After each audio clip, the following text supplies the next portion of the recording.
अगर IG police महफूज नहीं है, चादर और चार दीवारी का तहफ़्फ़ुज़ नहीं है, तो फिर कोई भी यहाँ महफूज नहीं है।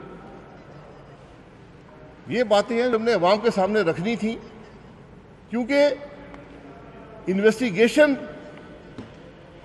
कैसे होगी, कौन करेगा, इसका कोई तयन करना मुश्किल है।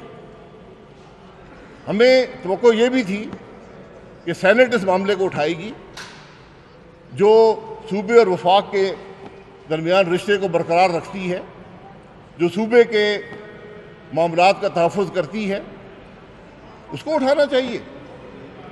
सेनेट की कमेटी बननी चाहिए जो जाए और देखे कि सूबा सिंध के अंदर क्या हुआ, उसके आईजी के साथ क्या हुआ, वहाँ किस तरह चादर और चार दीवारी को पामाल किया गया।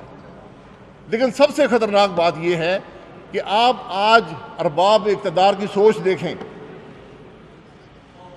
कि मंसूबा बनाया जाता है, दो वफाकी इदारे मुलव्वस किए जाते हैं, उनको हुक्म दिया जाता है कि FIR दर्ज करो और सुबह के 7 बजे मरीम नवाज साहिबा के होटल के कमरे का दरवाज़ा तोड़कर चादर और चार दीवारी को पामाल करके हरासा करो, वरना गिरफ्तार करते ना मरीम नवाज को भी, उनका नाम भी उस जैली FIR में दर्ज है।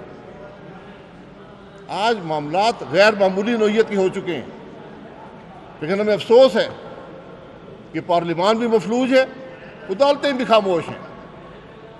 आज इंसाफ मरीम नवाज साहबा को कहाँ से मिलेगा, IG पुलिस को कहाँ से मिलेगा, सिंध के अवाम को कहाँ से मिलेगा? ये सवाल हैं जिनका जवाब जानना आज सारा पाकिस्तान इंतज़ार कर रहा है। बहुत शुक्रिया।